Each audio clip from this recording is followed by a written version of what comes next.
Lyca production Subaskaran மற்றும் red Jain movies இணைந்து வழங்கும் உலக நாயகன் கமல்ஹாசன் நடிக்கும் பிரம்மாண்ட இயக்குனர் ஷங்கரின் இந்தியன் 2 ஜூலை 12 முதல் உங்கள் அபிமான திரையரங்குகளில்.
மேடை அலங்கரித்துக் கொண்டிருக்கும் தலைவர்களை எல்லாம் பார்க்கும்போது இங்கே பெருந்திரளான கூட்டத்தையும் பார்க்கும்போது இது மிகப்பெரிய படம் என்பதை உறுதிப்படுத்துவதைப் போல இருக்கிறது. மிக மிக அழகான மேடை. அண்ணன் தொல் திருமாவளவன் அவர்கள், அவரை பற்றி சொல்ல வேண்டியதே இல்லை. பழகுவதற்கு மிகவும் எளிமையானவர், இனிமையானவர், பாசமானவர், அன்பானவர், ஒழுக்கமானவர். அத்தகைய ஒரு மனிதர் இங்கே ஒரு பட விழாவுக்கு வர்றாருன்னா நான் வர்றேன் அப்படின்னு சொல்லி ஒத்துக்கிட்டு தான் வந்தேன். அவர் சும்மா வந்திருக்க மாட்டார், ஏதோ ஒரு மேட்ரு அந்த படத்தில் இருக்குது, அதனால தான் கேட்டு வந்திருக்காரு. சிறப்பான விஷயம். காதலுக்கு ஜாதி, மதம், இனம், மொழி எதுவுமே கிடையாது. அதுதான் காதல். உண்மையான காதலுக்கு இது எதுவுமே இருக்கக்கூடாது. இது ஒரு அரசியல்லையும் சரி, அவர் எடுத்துக்கிட்ட விஷயங்கள்லையும் சரி, தொண்டு தொட்டு எதுக்காக போராடிக்கிட்டு இருக்காரோ அந்த போராட்டம் இன்னும் தொடர்ந்துக்கிட்டு தான் இருக்கு. அதில் நிச்சயம் ஒரு நாள் வெற்றி அடைவார், அதில் எந்த சந்தேகம் இல்லை. மனிதத்தை மனிதமாக நேசிக்க வேண்டும், அவ்வளோதான். அதுலேயே எல்லாமே முடிந்து போகுது. இதில் நான் இவன் நான் அவன், அதில் ஒரு வெங்காயம் கிடையாது.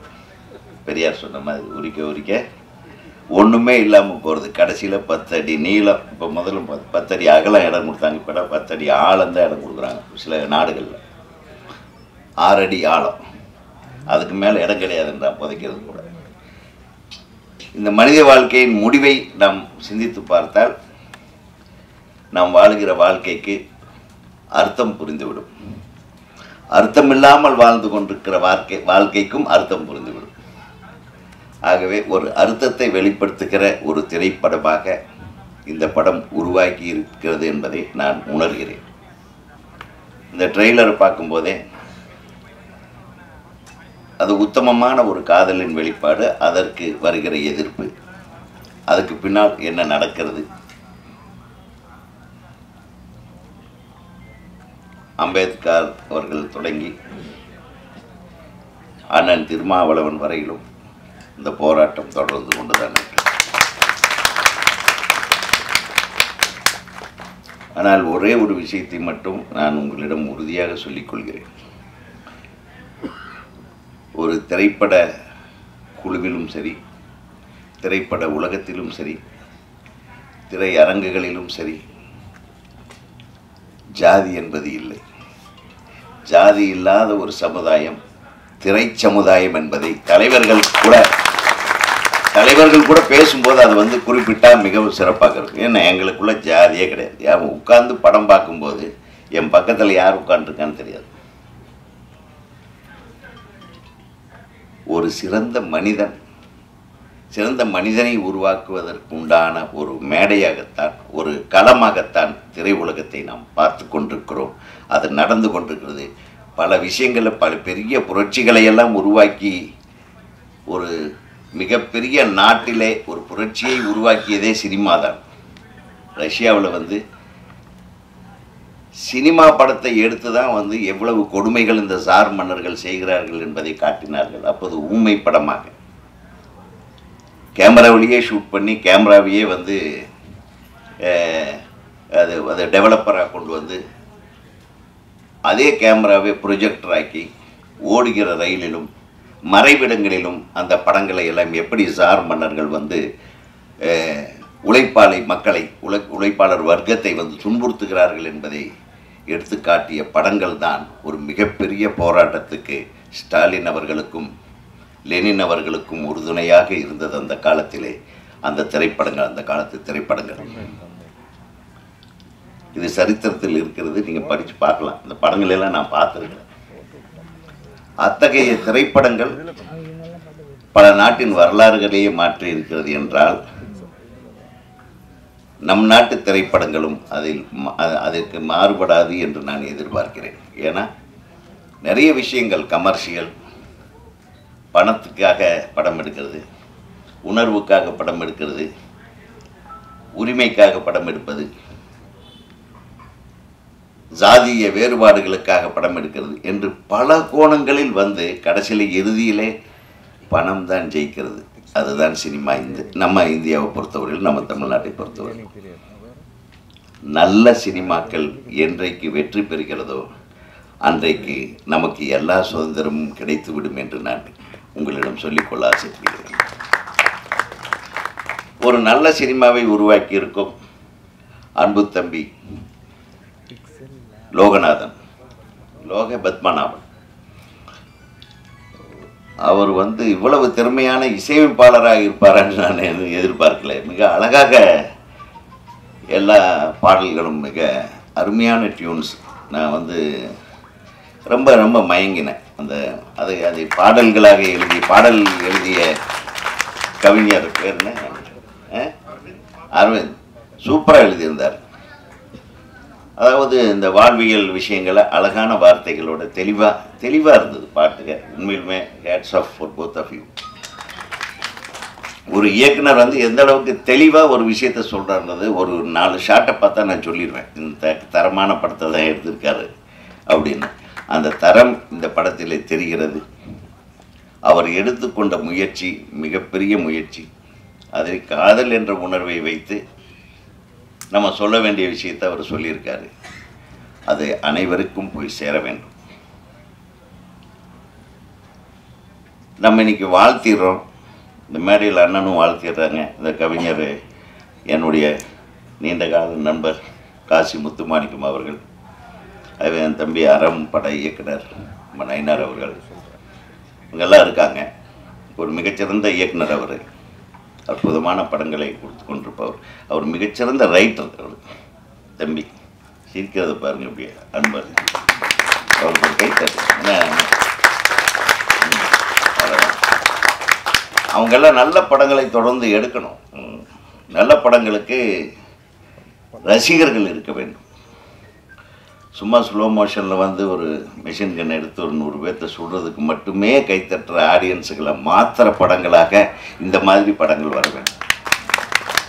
ஏன்னா சலிச்சு போச்சு, வெறுத்து போச்சு.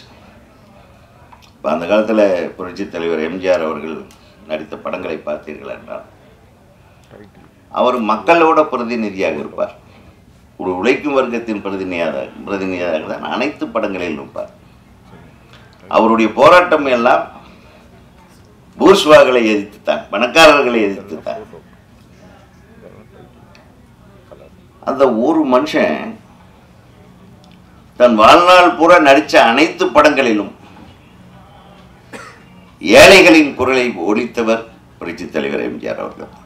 அந்த மாதிரி ஒரு ஹீரோ இன்னைக்கு இருக்க முடியுமா? இன்னைக்கு கையில் சிகரெட்டு, டேபிளில் ஒரு பாட்டிலு, கால் மேலே கால், கையில் ஒரு துப்பாக்கி இல்லாமல் எந்த பெரிய ஹீரோ படமும் ஓட மாட்டேங்குது. அவங்க நினச்சிக்கிறாங்க. இந்த தம்பி இந்த படம் ரொம்ப அழகாக நடிச்சிருக்கார். தம்பி இருக்கார், அவர் ஹீரோ. இதே தானே ஆடாப்பா தாடி வச்சது பாருங்க, ரொம்ப நல்ல. எப்படி இது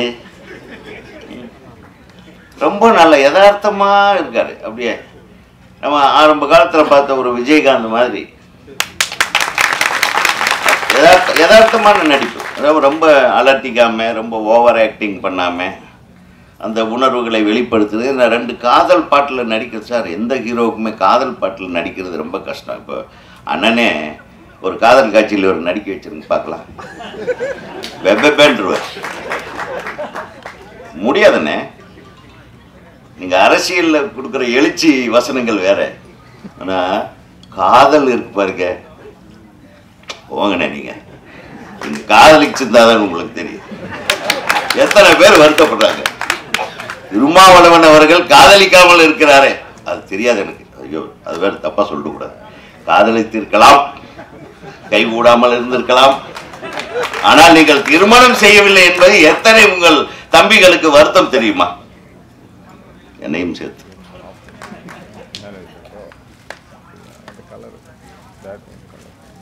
அது ஒரு உணர்வுண்ணே. அதை மிஸ் பண்ணிட்டீங்களோன்னு எனக்கு நான் பர்சனலாக ஃபீல் பண்ணுறேன். சாரி, மேடையில் பேசக்கூடாது என்னவோ, பட் இருந்தாலும் ஓகே. ஒரு அன்பு தலைவனிடம் நான் ஒரு தம்பி கேட்குறேன் சார், காதலிச்சு பார்த்தா தான் சார் அந்த உணர்வு தெரியும், அந்த பிரச்சனை தெரியும். இவருக்கு தெரியும். இப்போ காதலிச்சு பார்த்து நடிச்சிருக்காரு பாருங்க, நடிக்கும் போதே அந்த உணர்வு வெளிப்படுத்து, அதுக்கு வர எதிர்ப்புக்கு எதிர்த்து போராடுறது. இவருடைய காதலியை கொள்ளுகிறார்களோ அடிக்கிறார்களோ, அதுக்கு பின்னால் அவர் ரிவர்ட் ஆகிற இந்த உணர்வு பூர்வமான நடிப்பு உண்மையிலுமே பாராட்டுறேன் தம்பி. நான் சும்மா வந்து பார்த்துட்டெல்லாம் புகழ்ந்தெல்லாம் பேசிட்டு போகக்கூடாது. நான் உணர்வு ரீதியாக சொல்கிறேன். இந்த படம் மிகப்பெரிய வெற்றி படமாக அமைய வாழ்த்து. அந்த பொண்ணு கூட ரொம்ப யதார்த்தமாக, யாருக்கும் பெரிய மேக்கப் கிடையாது, அந்த ஜோடனை கிடையாது, ரொம்ப நல்லா இருக்கு. ஒளிப்பதிவாளர் கூட மிகச்சிறப்பாக செய்திருக்கிறார், மிகச்சிறப்பாக. அந்த குத்துப்பாட்டில் கூட நீ வந்து கண்ணியம் மாறாமல் நீ நடித்திருக்கிற, அது என்ன பாராட்டப்பட வேண்டிய விஷயம். இந்த குத்துப்பாட்டில் இந்த ரோட்லெல்லாம் படுத்துட்டு, அது கூட ஒரு அழகு இருக்குது, அழகியல் இருக்கிறது. ஸோ இந்த மாதிரி படங்கள் பார்த்து ரொம்ப நாள் ஆச்சு. ஆனால் சமீப காலமாக சில சிறந்த படங்கள், 2 படங்கள் ஓடுது தியேட்டரில். தியேட்டருக்காரங்க தான் சரியாக அந்த படத்துக்கு உண்டான வந்த வருமானத்தை சரியாக செலுத்தாமல் இருக்கிறார்கள் என்ற புகார் ஒருபுறம் எழுகிறது. இந்த மாதிரி சில நல்ல படங்கள் வரும்போது தியேட்டருக்கு கிடைக்க மாட்டேங்குது. கேட்டால் பெரிய பெரிய தியேட்டர்கள்லாம், காம்ப்ளெக்ஸ் எல்லாம், மல்டிப்ளெக்ஸ் எல்லாம் பெரிய படங்களுக்காக அப்போவே புக் பண்ணி வச்சுறாங்க. இதை கொஞ்சம் மாற்ற வேண்டும். யார் மாற்றுவது? சினிமா சுதந்திரமாக இயங்குகிறதா என்ற ஒரு கேள்வி எழுகிறது. படைப்புக்கு சுதந்திரம் இருக்கிறது, அந்த படைப்பாளிகளை பாராட்டுவதற்கு சுதந்திரம் இருக்கிறது, அந்த படைப்புகள் சென்று சேருவதற்கு சுதந்திரம் இருக்கிறதா என்பதை சற்றே சிந்தி பார்க்க வேண்டும். நான் ஏன் இது பேசுகிறேன்னா, இந்த மேடையில் அண்ணன் திருமாவளவன் அவர்கள் இதை கொஞ்சம் மனதில் வைத்துக்கொண்டு, நீங்கள் அரசாங்கத்தோடு நெருக்கமாக இருக்கின்ற காரணத்தினால் இந்த மாதிரியான படைப்பாற்றல் மிக்க இளம் இயக்குநர்களாகட்டும், நடிகர்களாகட்டும், அவர்களுடைய வாழ்க்கை வளம் பெறுவதற்காகவும், நல்ல விஷயங்கள் மக்களை சென்று சேர வேண்டும் என்பதற்காகவும், எத்தனை இது சும்மா ஒரு 5 லட்சம் 10 லட்சத்தில் எடுத்துட முடியாது. இந்த படம் கொஞ்சபட்சம் ஒரு 2-2.5 கோடி செலவு பண்ணியிருப்பாங்க. இந்த பணத்தை எப்படி எடுக்கிறது? இருக்கிற தியேட்டர்களெல்லாம் இப்போல்லாம் கல்யாண மண்டபம் ஆகிட்டாங்க பெருசாக, பெரிய அளவில். அதில் பெரிய வருமானம் வருதுன்ட்டு மல்டிப்ளெக்ஸ் எல்லாம் பெரிய ஃபாரின் படங்கள், அப்புறம் இப்போ பேன் இந்தியா படங்கள்னு ஒரு இது வருது இல்லையா, பெரிய பெரிய நடிகர்கள் படங்களுக்காக அவங்க வச்சிடறாங்க. கலெக்ஷனே வர மாட்டேங்குது. இன்னொரு இடம் வந்து நமக்கு கலெக்ஷன் வந்துட்டு இருந்தது, சேட்டலைட் ரைட்ஸு, அதுவும் கிடைக்க மாட்டேங்குது. யாரும் வாங்குறதில்லை சேட்டலைட்டு, எந்த தொலைக்காட்சியும் வாங்குவதில்லை. அப்புறம் இந்த ஓடிடி என்பது வந்தது, அதுவும் வந்து இதே மாதிரி ஒரு டாமினேஷன், பெரிய நடிகர்கள் படங்கள் மட்டும் வாங்கினாங்க. இப்போ அதுவும் வாங்கிறதில்லை. இப்போ தியேட்டரை மட்டுமே நம்பிதான் அனைத்து சிறு முதலீட்டு தயாரிப்பாளர்கள் படம் எடுக்கிறார்கள். அவர்களை எப்படி பாதுகாப்பது? அரசாங்கத்திடம் நீங்கள் பேசி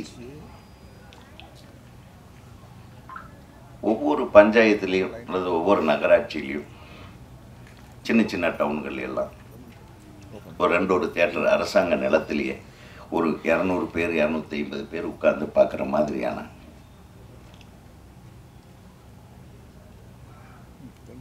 திரையரங்குகள் ஒவ்வொரு பஞ்சாயத்துகளிலும் அது வந்ததுன்னா இந்த மாதிரி திரைப்படங்கள் யாருக்கு போய் சேரணுமோ அவங்களுக்கு போய் சேரும் என்பதை நான் உங்களிடம் அன்போடு கேட்கிறேன். இது சினிமாக்காரங்க பெரிய பெரிய தலைகள் எல்லாம் பேச மாட்டேன்றாங்க. அதனால இந்த மேடையில் இருக்கிற நீங்கள் அதை பேசணும் அரசாங்கத்திடம் என்று உங்களிடம் ஒரு கோரிக்கையை வைத்து இந்த திரைப்படத்தில் பங்காற்றிய அனைத்து நடிகர் நடிகைகளையும் அனைத்து தொழில்நுட்ப கலைஞர்களையும் வாழ்த்தி இந்த படம் மிக சிறப்பாக வெளிவந்து மக்களை சென்று சேர வேண்டும் என்று கூறி வாழ்த்து கூறி விடைபெறுகிறேன். நன்றி, வணக்கம். முதல்ல இந்த திரைப்பட குழுவினருக்கு என்னுடைய வணக்கத்தை தெரிவித்துக் கொள்கிறேன். நம் தலைவருக்கு எப்பொழுதும் என்னுடைய அன்பும் வணக்கமும். ஏன்னா இன்னைக்கு இருக்கிற இந்திய சூழலில் இது ஒரு முக்கியமான அரசியல் படம் அப்படின்னு நான் நம்புகிறேன். ஏன்னா ஒரு ஜனநாயகத்தை பற்றி பேச வேண்டிய தேவை இந்தியாவுக்கு வந்து மிகப்பெரிய நெருக்கடியாக மாறி இருக்கும் பொழுது தொடர்ந்து ஜனநாயகத்தை பற்றியான உரையாடல்களை நிகழ்த்த வேண்டிய தேவை தொடர்ந்து இருந்து கொண்டிருக்கிறது. அதனுடைய கலைஞர்களுடைய பங்கு என்பது மிக முக்கியமானது. அந்த அடிப்படையில் இந்த படம் மிக முக்கியமான படம் என்று நான் நம்புகிறேன். அந்த அடிப்படையில் தான் தலைவர் இங்கு வந்திருக்கிறார் என்பதில் நம்மளுக்கு மாற்று கருத்து இருக்க முடியாது. காதலிப்பதே புரட்சி செய்வதற்கு தான், புரட்சி செய்வதே காதல் செய்வதற்கு தான். புரட்சி முடிஞ்சதுக்கு அப்புறம் என்ன பண்ண போறோம்? நமக்கு வேலை வந்து காதல் பண்றது தான். அந்த காதலில் பிரச்சனை வருதுன்னு வச்சுங்களேன், அது ஒரு ஜாதி பிரச்சனையாக இருக்கலாம், மத பிரச்சனையாக இருக்கலாம், நிற பிரச்சனையாக இருக்கலாம், இல்லை வேற ஏதாவது வர்க்க பிரச்சனையாக இருக்கலாம். அப்படின்னா நம்ம என்ன பண்ணுவோம்னா காதல் செய்யறதை நிறுத்திட்டு புரட்சி பண்ண ஆரம்பிச்சிடுவோம். திரும்ப புரட்சி முடிஞ்சதுக்கு அப்புறம் காதல் பண்ணுறது தான் நம்மளுடைய வேலை. அப்போ மனித சமூகத்துக்கு இடையராத ஒரு வேலை ஒன்று இருக்குதுன்னா அது காதல் பண்ணுறது தான். காதலுக்கு எப்பப்பெல்லாம் தொந்தரவு வருதோ அப்பெல்லாம் நம்ம புரட்சி செய்வோம். புரட்சிக்கு எப்பெல்லாம் வந்து ஓய்வு கிடைக்குதோ அப்பெல்லாம் காதல் செய்வோம்.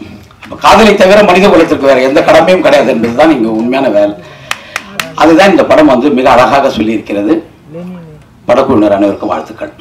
மாணிக்க வீணைக்கு நரம்பு வேண்டும், மாலைக்கு வெண்ணிலும் வெளிச்சம் வேண்டும், ஆணி பொன் மேனிக்கு அத்தான் வேண்டும், அரசுக்கு படவீடு முரசு வேண்டும், தேனிக்கு பூக்காடும் கூடு வேண்டும், தென்றலுக்கு தாளாட்டும் குடிகள் வேண்டும், வானுக்கு புது விடியல் வேண்டும், தமிழகத்தின் திரைப்பட வரலாறு சிறப்பதற்கு செம்பியன் மாதேவி பல 100 நாட்கள் ஓட வேண்டும் என்று வேண்டி நடைபெறுகின்ற இந்த இசை ட்ரெய்லர் வெளியீட்டு விழாவில் நாயக அருமை அண்ணன் திருமா அவர்கள் வந்திருக்கிறார்கள்.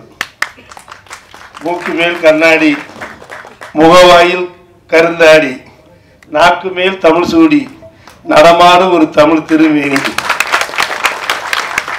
திசைகளை திருப்பி தரும் அண்ணன் திருமா, ஈழ பகைவர்களுக்கு அது திருப்பாச்சி அருவா.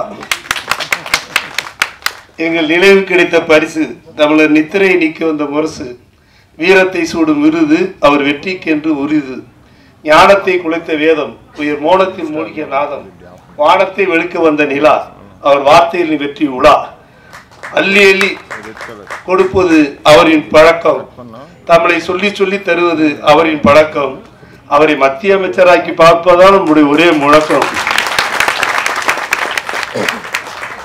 அவருக்கு அவர் தொட்டது துலங்கும், கைப்பட்டது படரும், அதனாலதான் அவரை இங்கே அழைத்திருக்கிறீர்கள்.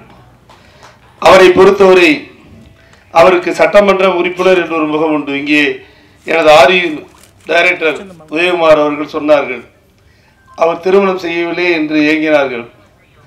உங்களுக்கு தெரியாது, அவருக்கு திருமணம் முடிந்து விட்டது.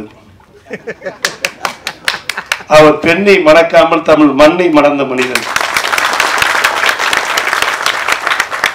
டாக்டர் கலைஞர் அவர்களே, தமிழ் தாயின் தலைவனாக இருக்கின்ற கலைஞர் அவர்களே, உனக்கு நான் பெண் பார்க்கிறேன் என சொல்லி பலமுறை சொன்னார்கள். என்றாலும் ஒரு குடும்பத்திற்கு இல்லை, இந்த நாட்டுக்கே நான் சொந்தக்காரன் என சொல்லி திருமணத்தை மண்ணை மணந்த அந்த மாவீரன், அந்த மாவீரன் என்பதனால்தான் அந்த மாவீரன் வரிசையிலே மாமாங்கம் உண்டு, மாமன்னன் உண்டு, மகாதேவி உண்டு. இப்போது வந்திருக்கிறது மாதேவி. அந்த மாதேவி படத்திற்கு வந்திருக்கிறார். முதல் போட்டவனுக்கு எல்லாம் நம்பியவனுக்கு நல்லது நடக்கும், இந்த செம்பியனை நம்பினான் என்பதை போல செம்பியன் மாதேவி வந்திருக்கிறது.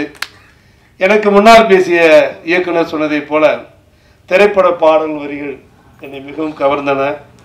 அதே போல் இசை, நம் நாளமெல்லாம் தாளம், தேகமெல்லாம் ராகம், குருதி எல்லாம் சுருதி, மொத்தத்தில் கால் முளைத்து நடக்கின்ற கிருதி என்று சொல்கின்ற அளவுக்கு அருமை தம்பி, லோகத்துக்கே உயர்ந்த லோக பத்மநாதன் அவர்கள் அவரை பாராட்ட வேண்டும். ஏதோ முதல் படத்தை போல இல்லை, அவர் பல படங்களை இயக்கியவரை போல மிகவும் சிறப்பாக இயக்கியிருக்கிறார். அவருக்கு என்னுடைய வாழ்த்துக்களை சொல்லி, இந்த படத்தை பொறுத்தவரை ஒளிப்பதிவு, பாடல்கள், குத்துச்சண்டை, கத்திச்சண்டை, எல்லா சண்டையும், இந்த வாரம் சண்டை வாரம், இந்த வாரம் காவிய வாரம், இந்த வாரம் பாடல் வாரம் என்று சண்டிகளை சொல்லுவதை எல்லாம் ஒட்டுமொத்தமாக இணைத்ததை போல அருமை அண்ணனை பார்க்கின்ற போது சொல்வார்கள் அல்லவா, அவர் ஒரு நல்ல சட்டமன்ற உறுப்பினர் என்று அவருக்கு ஒரு முகம் உண்டு, அவருக்கு பாராளுமன்ற உறுப்பினர் என்று அண்ணன் திருமாவர்களுக்கு ஒரு முகம் உண்டு, சட்டமன்ற உறுப்பினர் பதவியை தூக்கி எரிந்தவர் என்று ஒரு முகம் உண்டு, நாடாளுமன்ற குழு தலைவர் என்று ஒரு முகம் உண்டு, பகைவர்களை எதிர்த்து சொல்லாடுகின்ற ஆற்றலும் என்ற ஒரு முகம் உண்டு, தாழ்த்தப்பட்டவர்களுக்கு பாதுகாப்பு கேடயமாக ஒரு முகம் உண்டு, பிற்பட்டவர்களுக்கு இடஒதுக்கீட்டுக்காக பாராளுமன்றத்திலே குரல் கொடுத்தவர் என்ற ஒரு முகம் உண்டு, ஆன்றதமிழ் கூறுமுகம், ஆய்ந்ததும் தேர்முகம், ஆறறிவி ஊர்முகம், ஆளறிவோல் வீறுமுகம், அன்புமலை தூறுமுகம், அடியாதாருக்கு வேறுமுகம், அடையராய் சீர்முகம், இப்படி இந்த தலைவனுக்கு 100 முகம்.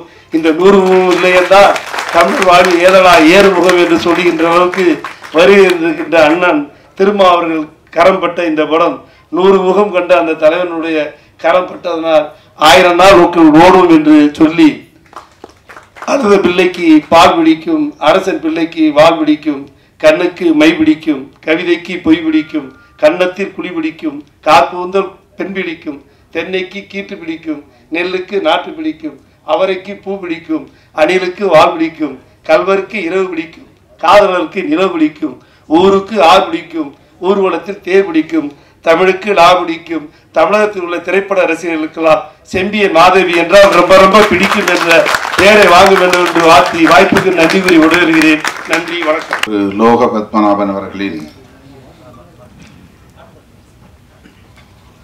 படைப்பான செம்பியன் மாதேவி திரை காவியத்தின் இசை மற்றும் முன்னோட்ட காட்சி வெளியீட்டு விழாவை சிறப்பிக்கிற வகையில் பங்கேற்று உரையாற்றி விடைபெற்று சென்றிருக்கிற தமிழ்நாடு திரைப்பட இயக்குநர்கள் சங்க தலைவர் மதிப்புமிகு ஆர்.வி. உதயகுமார் அவர்களே, எழுத்தாளர் ஓவியா அவர்களே, திரு துரைசாமி அவர்களே, திரு விஜயமுரளி அவர்களே, திரைப்பட இயக்குநர்கள் திரு சுப்பிரமணிய சிவா அவர்களே, திரு ராஜா ஆனந்த் அவர்களே, தொழிலதிபர் பரசு முருகையன் அவர்களே, திரைப்பட இயக்குனர் மந்திரமூர்த்தி அவர்களே, இயக்குனர் சுரேஷ் மாரி அவர்களே, தோழர் உலக சினிமா பாஸ்கர் அவர்களே, திரைப்பட நடிகைகள் மஸ்கரா அவர்களே, அஸ்மிதா அவர்களே, பாடலாசிரியர் அரவிந்த் அவர்களே, திரைப்பட இசையமைப்பாளர் திரு ஏ.டி. ராம் அவர்களே, இந்த நிகழ்வில் பங்கேற்று வாழ்த்தி உரையாற்றி அமர்ந்திருக்கிற கவிஞர் அண்ணன் காசி முத்துமாணிக்கம் அவர்களே, அறம் என்கிற ஒரு வரலாற்று காவியத்தை படைத்த நமது இயக்குனர் கோபி கோபி நயினார் அவர்களே மற்றும் இந்த திரைப்படத்தில் இந்த படைப்பாக்கத்தில் இயக்குனர் லோக பத்மநாபன் அவர்களுக்கு துணை நின்ற உதவி மற்றும் துணை இணை இயக்குனர்களே, அனைத்து தொழில்நுட்ப கலைஞர்களே, வருகை தந்திருக்கிற தமிழ்ச் சொந்தங்களே,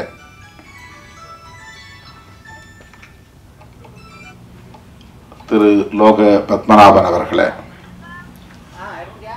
உங்கள் அனைவருக்கும் என்னுடைய பணிவார்ந்த வணக்கத்தை தெரிவித்துக் கொள்கிறேன். சற்று காலந்தாழ்ந்து வர நேர்ந்தமைக்கு முதலில் வருத்தத்தை தெரிவித்துக் கொள்கிறேன்.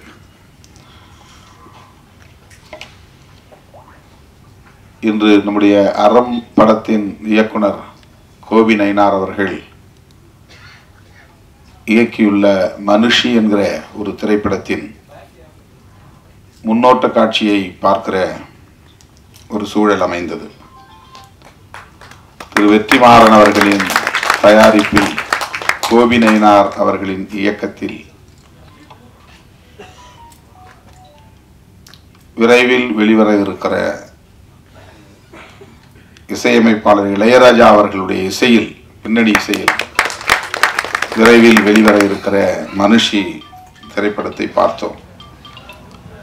அதனால்தான் 3 பேரும் ஒன்றாக வந்து சேர்ந்திருக்கிறோம். இயக்குனர் கோபி அவர்களும் நம்முடைய அண்ணன் கவிஞர் காசி முத்துமாணிக்கம் அவர்களும்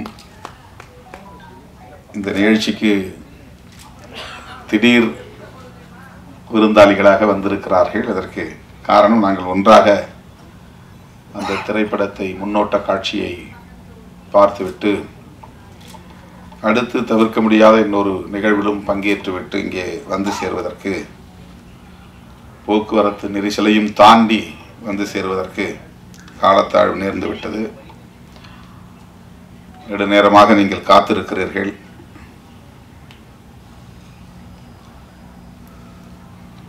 நான் நீண்ட நேரம் எடுத்துக்கொள்ள விரும்பவில்லை. தம்பி லோக பத்மநாபன் அவர்கள் பேசும்போது 2010 நான் இந்த மேடையில் ஒரு உதவி இயக்குனராக ஏறி நிற்கிற வாய்ப்பு கிடைத்தது. 13-14 ஆண்டுகளுக்கு பிறகு ஒரு இயக்குனராக இந்த மேடையில் நான் வந்து நிற்கிறேன். இது ஒரு அருமையான தருணமாக நான் பார்க்கிறேன் என்று தன்னுடைய நெடிய பயணத்தை திரும்பி பார்க்கிறார். இந்த இடத்தை எட்டுவதற்கு ஒரு மாவாங்கம் தேவைப்பட்டிருக்கிறது. 12 ஆண்டுகளுக்கு மேலாக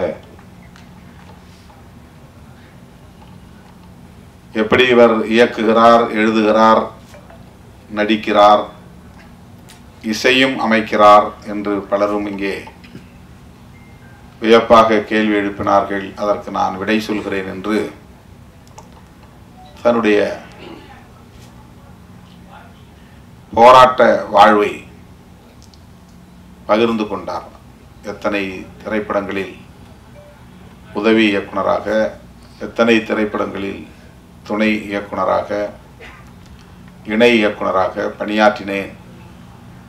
தமிழை தாண்டி தெலுங்கு போன்ற பிற மொழிகளிலும் நான் பணியாற்றி இருக்கிறேன். 5 ஆண்டு காலம் இசை மாணவனாக பட்டய வகுப்பில் பயின்று தேர்ச்சி பெற்றிருக்கிறேன் என்று தனக்குள்ள தகுதி நிலைகளையும் இங்கே எடுத்துரைத்தார். இத்தனை தகுதிகள் இருந்தும், ஆற்றல் இருந்தும், அனுபவம், பட்டறிவு இருந்தும் தான் எண்ணியதை எய்துவதற்கு, அடைவதற்கு இந்த களத்தில் எவ்வாறு போராட வேண்டி இருக்கிறது என்பதைத்தான் அவருடைய உரை நமக்கு உணர்த்தி இருக்கிறது. 13 ஆண்டுகளுக்கு பிறகு ஒரு இயக்குனராக இப்போது அவர் இந்த மேடையிலே நிற்கிறார். அவர் இயக்கிய, படைத்திருக்கிற அந்த திரைப்படத்தின் இசை தட்டினை வெளியிடுவதற்கான ஒரு வாய்ப்பை எனக்கு வழங்கி எனக்கு பெருமை சேர்த்திருக்கிறார். அதற்காக நான் அவருக்கு முதலில் நன்றியை தெரிவித்துக் கொள்கிறேன். திரைப்படத்தை முழுமையாக பார்த்தால்தான் அதை பற்றி நாம் சொல்ல முடியும். ஆனாலும் அதன் கருப்பொருள் என்ன என்பதை நம்முடைய ஆர்வி உதயகுமார் அவர்களும் சரி, எனக்கு முன்னர் பேசிய அனைவரும் சரி கோடிட்டு காட்டியிருக்கிறார்கள், தொட்டு பேசியிருக்கிறார்கள். தமிழ்நாட்டில் காதல் என்பதும் ஒரு அரசியலுக்கான பேசுபடு பொருளாக மாறி இருக்கிறது. காதலை பற்றியும் பேசி அரசியல் ஆதாயம் தேட முடியும் என்பது தமிழக அரசியலில்தான் முதலாக நாம் பார்க்கிறோம். அரசியல் ஆதாயத்திற்கு காதலையும் பயன்படுத்துவது, அதையும் ஒரு மூலதனமாக மாற்றிக்கொள்வது. ஒருபடி அரசியல்வாதியை தாண்டி சினிமா துறையில் இருப்பவர்களும் கூட நாடக காதல் என்கிற பெயரிலே அதையும் அரசியலாக்கி அல்லது வணிகமாக்கி ஆதாயம் தேட பார்க்கிறார்கள். அவர்கள் அரசியல்வாதியிடமும் கெட்டிக்காரர்கள்.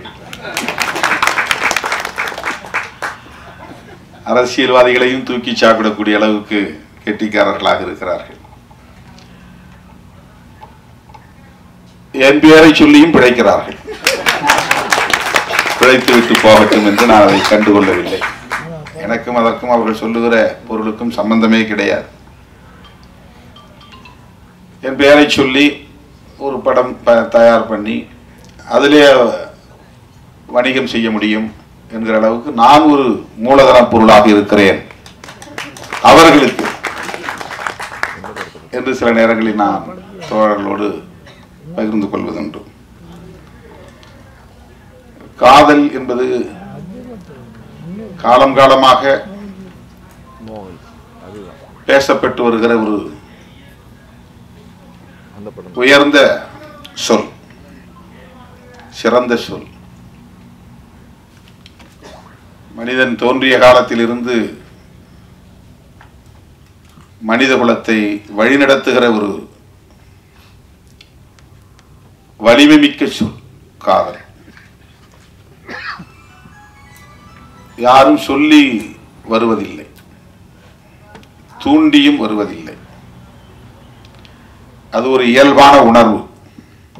அதைதான் ஆர்வி உதயகுமார் அவர்கள் காதலித்து பார்த்தால்தான் காதலை புரிந்து கொள்ள முடியும் என்று சொன்னார்.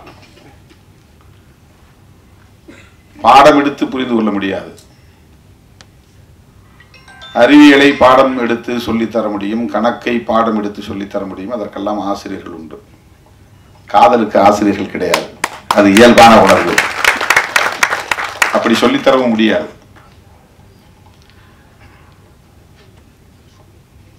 எல்லா உயிரினத்திலும் இருக்கிறது. ஆண்கள் பெண் மனித குலத்தில் மட்டுமல்ல, உயிரினங்களுக்கு இருக்கிற ஒரு பொதுவான உணர்வு. அது உலகம் தழுவிய ஒரு பொது உணர்வு. எல்லா உயிரினத்துக்கும் பொதுவான உணர்வு. இது மனுஷனுக்கு மட்டும்தான் இருக்குங்கிறது கிடையாது. உயிரினமாக இருக்கக்கூடிய இரு பாலினத்துக்கு இடையில் அவரவர் அந்தந்த உயிரினங்களுக்கு ஏற்ப அது நிகழ்கிறது. நம்மால் உணர முடியாமல் இருக்கலாம். பறவைகளுக்கு இடையிலே நிகழ்கிறது, ஊர்வன இடையே நிகழ்கிறது, விலங்குகளிடையே நிகழ்கிறது. மனிதனால் அது உணர முடியாது. மனிதர்களுக்கிடையே இருக்கிறது. ஆனால் 100 விழுக்காடு ஒவ்வொருவரும் காதலித்துதான் திருமணம் செய்கிறார்களா என்றால் இல்லை.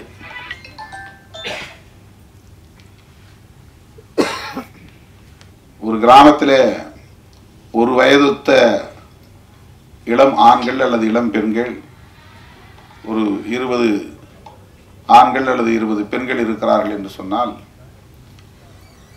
அவர்கள் அனைவருமே யாரையாவது காதல் செய்து தமது வாழ்க்கையை தீர்மானிக்கிறார்களா என்றால் கிடையாது. அங்கொன்றும் இங்கொன்றுமாகத்தான் அது நடக்கிறது. அதற்கான வாய்ப்பு உருவாகிறது. உணர்வு இருக்கும், அது கனியாது, மலராது, அந்த சூழல் உருவாகாது. ஆகவே இது ஒரு தன்னியல்பான ஒன்று.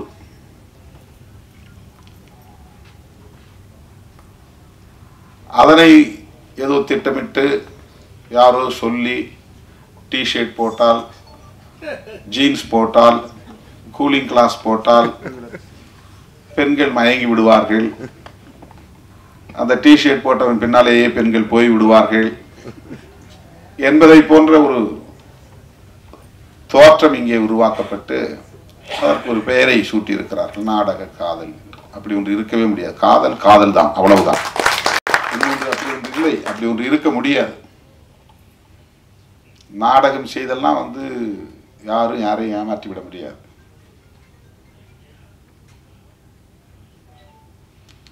நாம் பெற்ற பிள்ளைகளையே நாம் குறைத்து மதிப்பிடுவதாக ஆகிவிடும்.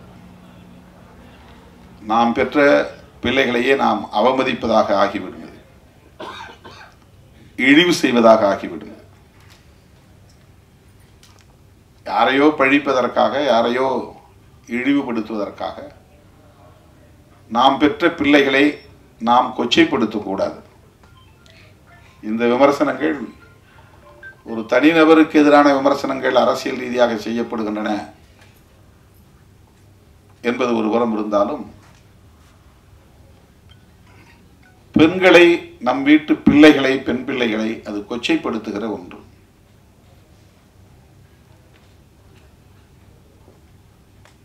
அதை ஒருபோதும் நியாயப்படுத்த முடியாது. என்னிடத்திலே ஒரு பத்திரிகையாளர் கேட்டார், நான் திருப்பி கேட்டேன், திருமாவளவன் பிறப்பதற்கு முன்பு இந்த மண்ணில் காதல் இல்லையா? நான் வந்த பிறகுதான் இங்கே காதல் என்ற சொல் புழக்கத்தில் இருக்கிறதா? இது எவ்வளவு பெரிய அபாண்டம், எவ்வளவு பெரிய வீண் பழி. இதை சொல்லுகிறவர்கள் தங்கள் வீட்டில் உள்ள பிள்ளைகளையும் கவனத்திலே கொண்டு, கருத்திலே கொண்டு பேச வேண்டாமா என்ற ஒரு கேள்வியை எழுப்பினேன். அருமை தோழர்களே, காதல் என்பது இயல்பானது என்றால் இயற்கையானது என்று பொருள். இயல்பு என்றால் இயற்கை என்றுதான் பொருள். அது ஒரு இயற்கையான உணர்வு. அது வலிந்து உருவாக்க முடியாது. ஒருவர் சொல்லி இன்னொருவர் அதை செய்யவும் முடியாது. ஆகவே திரைப்படங்களாக இருந்தாலும் சரி, நாவல் எழுதுவதாக இருந்தாலும் சரி, எந்த படைப்பாக இருந்தாலும் சரி, தவறான ஒரு தோற்றத்தை உருவாக்கக்கூடாது. இதுதான் என்னுடைய கருத்து, என்னுடைய வேண்டுகோள். காதலுக்கு ஏன் எதிர்ப்பு வருகிறது? எல்லா நாடுகளிலும் இது போல காதலுக்கு எதிர்ப்பு உண்டா? கட்டாயமாக இருக்கும். காதலுக்கு எதிர்ப்பு கட்டாயமாக இருக்கும். அதனுடைய பரிமாணங்கள் நாட்டுக்கு நாடு வேறுபடுகிறது.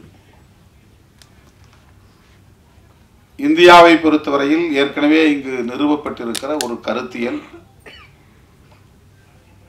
காதலை மறுக்கிறது. இனக்கலப்பு ஏற்பட்டு விடக்கூடாது அல்லது சாதி கலப்பு ஏற்பட்டு விடக்கூடாது என்பதுதான் அந்த கருத்தியல். சாதி தூய்மைவாதம் என்பதுதான் அந்த கருத்தியல். சாதி விட்டு சாதி திருமணம் செய்தால் ஒரு சாதிக்கான பாரம்பரியத்தில் களங்கம் ஏற்பட்டுவிடும்.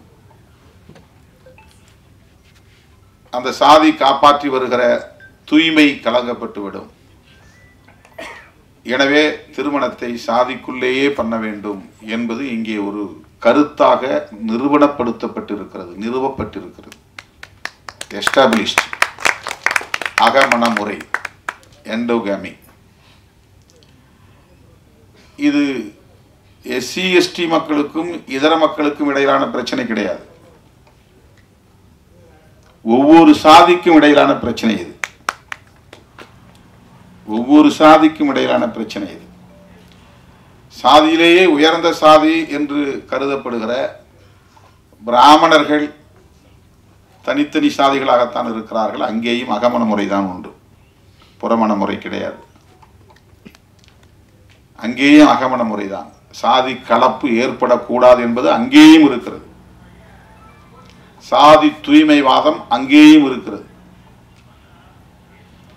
ஆகவே காதல் ஆர்.வி. உதயகுமார் அவர்கள் சொன்னதை போல சாதி, மதம், மொழி, இனம் என்கிற வரையறைகளை தாண்டிய ஒன்று. அதை தடுப்பது இந்த கருத்தியல். சாதி விட்டு சாதியெல்லாம் காதலிக்க கூடாது, காதலித்தால் வெட்டுவோம். இது ஏன் நிகழ்கிறது? இனக்கலப்பு ஏற்படக்கூடாது, சாதி தூய்மை பாதுகாக்கப்பட வேண்டும். சாதி தூய்மை பாதுகாக்கப்பட வேண்டும் என்பதற்காக தண்டனை வழங்கப்பட்டது. அந்த தண்டனையை வரையறுத்த சட்டம்தான் மனுஸ்மிருதி. மனுஸ்மிருதி என்பது ஒரு சட்டம், அது ஒரு கோட் ஆஃப் மனு என்றுதான் அதற்கு பெயர். அதுதான் அந்த தண்டனையை தருகிறது. சாதி விட்டு சாதி திருமணம் பண்ணா அவங்கள அலோவ் பண்ணக்கூடாது, 2 பேரையும் ஒழிச்சணும். இல்லைன்னா சாதி கலப்பு ஏற்பட்டுரும். சாதி கலப்பு ஏற்படக்கூடாது என்பது ஒரு கருத்தியலாக இந்த மண்ணில் நிலைநிறுத்தப்பட்டிருக்கிறது. அந்த கருத்து தான் காதலுக்கு எதிர்ப்பாக நிற்கிறது. அதுதான் நாடக காதல் என்கிற புதிய சொல்லாடலை எல்லாம் கொண்டு வந்து நிறுத்துகிறது. படைப்பாளர்கள் அதை தாண்டி சிந்திக்க வேண்டும். அதனால்தான் கலைஞர்கள், படைப்பாளர்கள் சுதந்திரமானவர்களாக இருக்க வேண்டும். இந்த மாதிரியான எந்த பிற்போக்கான கருத்தியலுக்குள்ளும் போய் சிக்கிக் கொள்ளக்கூடாது. அவர்கள் இயல்பான வாழ்வியலோடு இயைந்து இயங்கக்கூடியவர்களாக இருக்க வேண்டும்.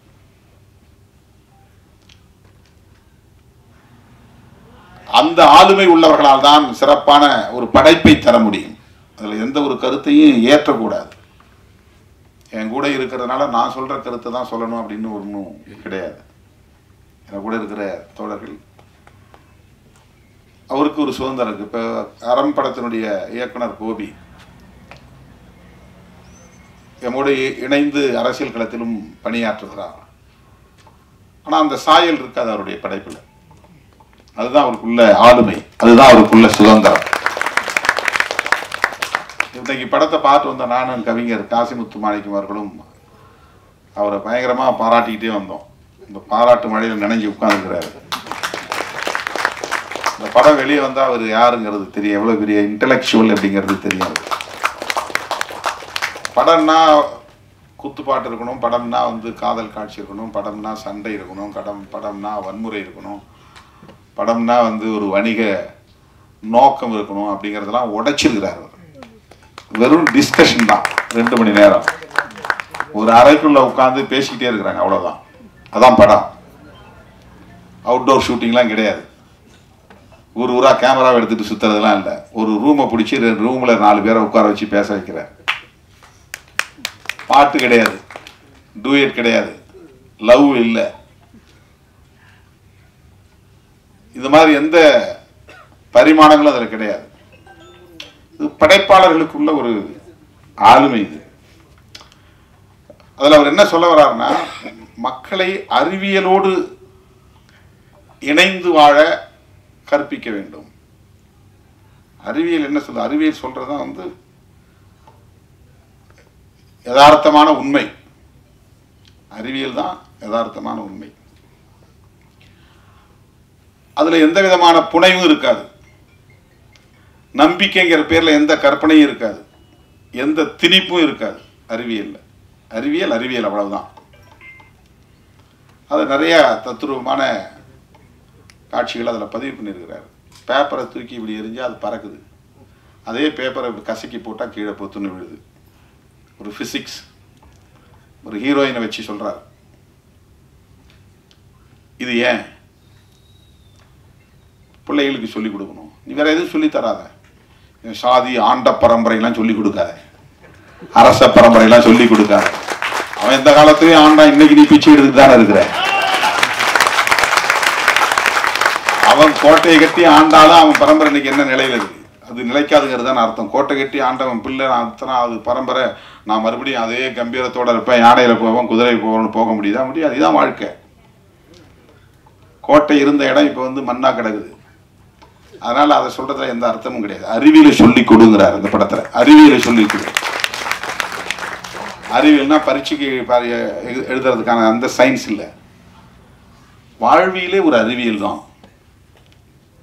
அந்த அறிவியல் அடிப்படையில் தான் உயிரினங்கள் எல்லாம் வாழ்கிறது. கற்பனைகளிலும் கற்பனையான நம்பிக்கைகளிலும் சிக்கி கிடக்கிற உயிரினம் தான் மனித குலம். இதுதான் கற்பிதங்களுக்குள் சிக்கி கிடக்கிற சமூகம். எனக்கு இன்னும் ஒரு பாரம்பரியம் இருக்கு, நான் இந்த குடும்பத்தை சார்ந்தவன், அப்படி நான் இப்படிப்பட்ட ஆளு அப்படின்னு ஒரு ஈகோ, இது எல்லாமே கற்பிதங்கள். சாதி என்பது ஒரு கற்பிதம், மதம்ங்கிறது ஒரு கற்பிதம், கடவுள் என்பது ஒரு கற்பிதம். கடவுள் உண்டா இல்லையான்னு கேள்வி கேட்பேன். நீ கடவுள் நம்புறியா இல்லையா கேள்வி. அது அந்த டிஸ்கஷனை போகுது. உண்டா இல்லையாங்கிறது பிரச்சனை இல்லை, நம்புறியா இல்லையா. கடவுளை பற்றி நான் எதுவும் பேச தேவையில்லை. மனிதனுடைய வாழ்க்கை தான் முக்கியமானது. நான் எப்படி வாழணும்னு நினைக்கிறேன், அவ்வளவுதான். இந்த வாழ்க்கையை எப்படி நான் வாழ்ந்துட்டு போகணும். ஒரு அருமையான ஒரு உரையாடலை அவர் 2 மணி நேரத்துக்கான ஒரு திரைப்படமா உருவாக்கி இருக்கிறார். இப்படிப்பட்ட படைப்பாளர்கள் தான் இப்போ தேவைப்படுகிறார்கள்.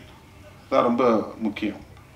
இப்போ என் கூட இருக்கிறாரு, நீங்க நான் பேசுகிற அரசியல்லாம் நீங்கள் அதில் பேசக்கூடாதா, அந்த வசனங்கள்லாம் அதில் வைக்கக்கூடாதா, என்ன அந்த சாயல் இல்லை அப்படின்னு நான் அவரை தூண்ட முடியாது.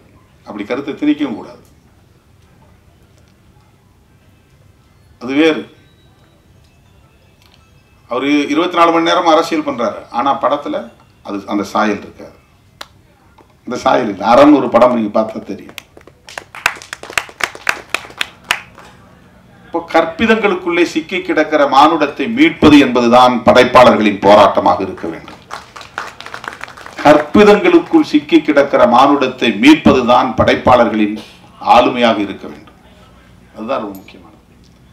ஆணவ கொலை என்பது ஒரு கற்பிதம். அது என்னன்னா அவனுக்கு பெற்ற பிள்ளையை விட 10 மாசம் சுமந்த பிள்ளை அவனுடைய வாழ்க்கையை விட நான் என் சாதி கௌரவம் தான் முக்கியம்.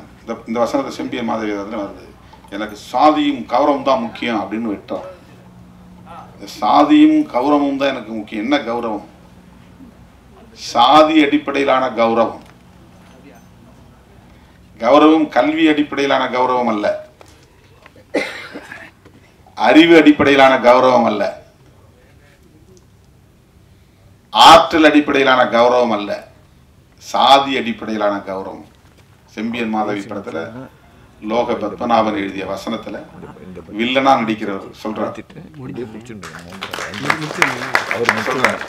சாதியும் கௌரவம் தான் முக்கியம் அப்படின்னு அப்படியே அருவாளை வச்சு ஹீரோவை வெட்டுறார். இது தமிழ்நாட்டில் மட்டுமல்ல, இந்தியா முழுவதும் உள்ளது. இது கற்பிதம். இது வரட்டு கௌரவம். நாம கௌரவ கொலைன்னு சொல்லுவாங்க, நான் வரட்டு கௌரவ கொலைன்னு சொல்லுவோம். இப்ப இது ஆணவ கொலைன்னு நம்ம பதிவு பண்றோம். அது ஒரு ஃபால்ஸ் பிரஸ்டீஜ். பிரஸ்டீஜுங்கிறது எது? நமக்குரிய மரியாதை என்பது என்ன? தன்மானம் தான் உண்மையான கௌரவம். என்னுடைய தன்மானம் தான் முக்கியமானது. ஒரு டிக்னிட்டின்னு சொல்றேன், அந்த டிக்னிட்டி தான் முக்கியமானது. அதை எப்போது பெற முடியும்னா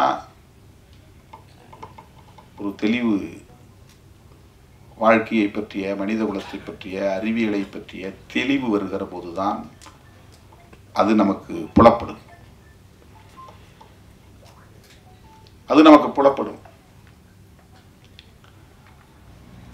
ஆகவே செம்பியன் மாதேவி ஒரு ட்ரெய்லர் தான் போட்டிருக்காரு, முழு படம் நம்ம பார்க்கல. அதில் வரக்கூடிய காட்சி, அதில் வரக்கூடிய வசனம், காதலுக்கு எதிர்ப்பு சாதியின் பெயரால் இருக்கிறது, அதை பற்றி அதில் பேசப்படுகிறது என்பதை நம்மால் உணர முடிகிறது. இதை ஏன் திரும்ப திரும்ப பேச வேண்டும்? எதற்காக இதை திரும்ப திரும்ப நாம் படமாக்க வேண்டும்? திரும்ப திரும்ப விவாதிப்பதன் மூலம்தான் ஒரு பிரச்சனை தீர்வை எட்டுகிறது. மீண்டும் மீண்டும் உரையாடல் தேவைப்படுகிறது. நாம நிறைய காலத்துல, கடந்த காலங்களில் அரசியல் என்னன்னா, காஸ்ட் பத்திலாம் பேசக்கூடாது, நமக்கு காஸ்ட் கிடையாது அப்படின்னு தள்ளி விட்டுருவாங்க. சாதி பிரச்சனை பத்தி பேசக்கூடாது, நம்ம இடத்துல சாதி பிரச்சனை இல்லை. ஆனா இருக்கு, உண்மையில் இருக்கு. மனுஷன் பிறந்ததுல இருந்து சாகர வரையிலும் அவனை அறியாம அவனை வழி நடத்திட்டு இருக்கிறது சாதி உளவியல். இந்திய மண்ணை பொறுத்தவரையில் அவன் உடுத்துறதிலிருந்து உண்ணுவதிலிருந்து உறங்குகிற வரையில் அவனை அறியாமல் அவனை வழிநடத்துவது சாதி உளவியல். இது டிஎன்ஏலே அதுக்கான கட்டமைப்பை போட்டான். நான் சாதி ஒழிப்பை பேசினா கூட என்னை ஏதோ ஒரு சக்தி இயக்கி கொண்டிருக்கிறது. அதில் டாமினன்ட் ஆதிக்கம் செலுத்துவது சாதியாக தான் இருக்கு. நான் யாரோட உறவாட முடியும், நான் யாரை நட்பா வச்சுக்க முடியும், எனக்கு யார் அக்சஸா இருக்கிறாங்க, ஈஸி அக்சஸா இருக்கிறாங்க. இந்த சமூகம் அப்படி கட்டமைக்கப்பட்டிருக்கு. அந்த மாதிரி தான் நண்பர்கள், அந்த மாதிரி தான் உறவுகள், அந்த மாதிரி தான் இயக்கம் நடவடிக்கைகள் இந்த மண்ணில் அமைக்கப்பட்டிருக்கிறது. நாம் ஏன் இதை வேண்டாம் என்று சொல்லுகிறோம்? இதற்கு ஒரு நீண்ட நெடிய கசப்பான அனுபவங்கள் இருக்கிறது. நான் மட்டும் சொல்லவில்லை, ஐயன் திருவள்ளுவன் சொல்லி இருக்கிறார் 2000 வருடங்களுக்கு முன்னால். காதலை வாழ்த்துகிறார், சாதி ஒழிகை என்கிறார். இது ஐயன் திருவள்ளுவருடைய நிலைப்பாடு. அதற்கும் பின்னால போனால் கௌதம புத்தரும் அதுதான் சொல்றாரு. கௌதம புத்தர் ஏதோ ஒரு மதத்தை உருவாக்கிய குரு என்பதை போல, மடாதிபதி என்பதை போல இங்கே காட்டப்படுகிறது, அல்லது கடவுள் போல காட்டப்படுகிறது. கிடையாது. இந்த மண்ணில் சமத்துவம் இல்லை, சமத்துவத்தை உருவாக்க வேண்டும் என்பதற்காக ஒரு கோட்பாட்டை உருவாக்கியவர் கௌதம புத்தர்.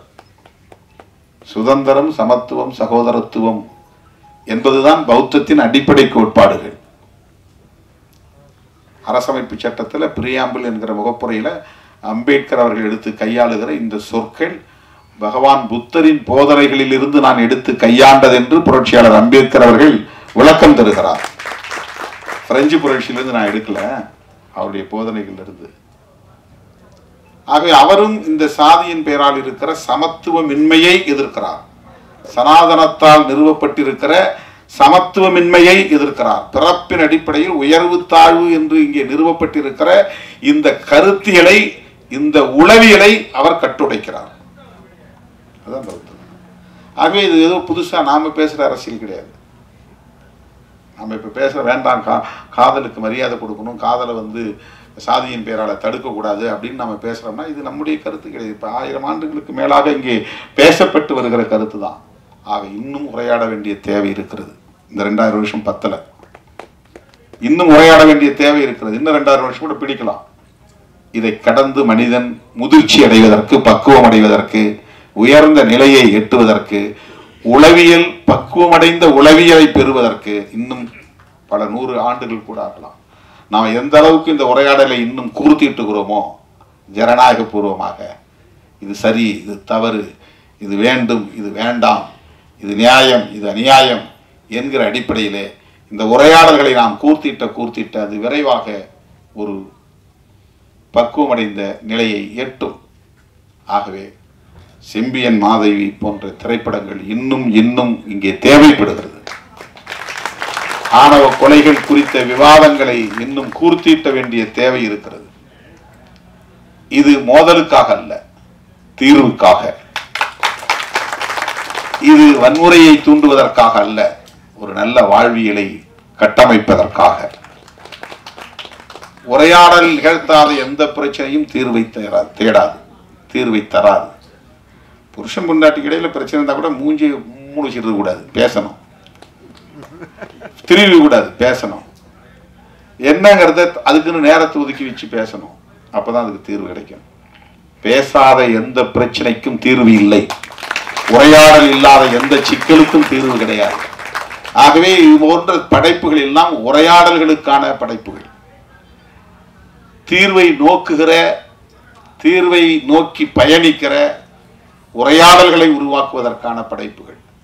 அந்த களத்தை தேர்வு செய்து லோக பத்மநாபன் அவர்கள் துணிந்து அந்த கருப்பொருளை எடுத்து கையாண்டிருக்கிறார்.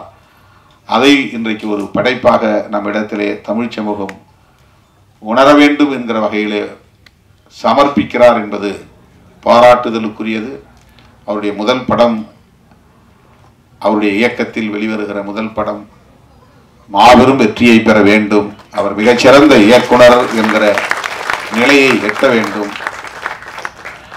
இந்த வணிகமயமான கதை பின்னலுக்குள்ளே போய் சிக்கிக் கொள்ளாமல் ஒரு படம் எடுத்தால் கூட, அவர் ஒரு 7-8 வருஷத்துக்கு முன்னால் எடுத்தார். ஆனால் அறம் இன்னைக்கும் பேசப்படுகிறது. ஒரே ஒரு படம் தான், ஒரே ஒரு சின்ன கருப்பொருள் தான்.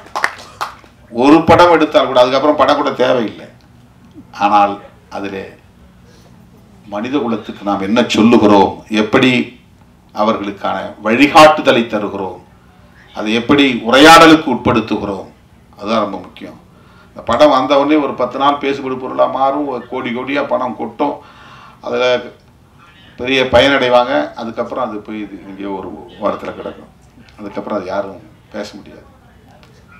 அப்படி படைப்புகள் அப்படி இருக்கக்கூடாது. ஆகவே செம்பியன் மாதேவி படத்தை எழுதி இயக்கியிருக்கிற, இசையமைத்திருக்கிற லோக பத்மநாபன் அவர்கள் ஒரு முற்போக்கான சிந்தனையுள்ள, சமூக மாற்றத்தை விரும்புகிற, இயல்பான இயற்கையான வாழ்வியலை மனித குலத்துக்கு எடுத்துரைக்கிற ஆற்றல் வாய்ந்த ஒரு படைப்பாளராக பரிணமிக்க வேண்டும். இன்னும் இன்னும் அவருடைய புகழ் ஓங்க வேண்டும் என்று சொல்லி இந்த வாய்ப்புக்கு நன்றி கூறி முடிக்கிறேன். நன்றி, வணக்கம்.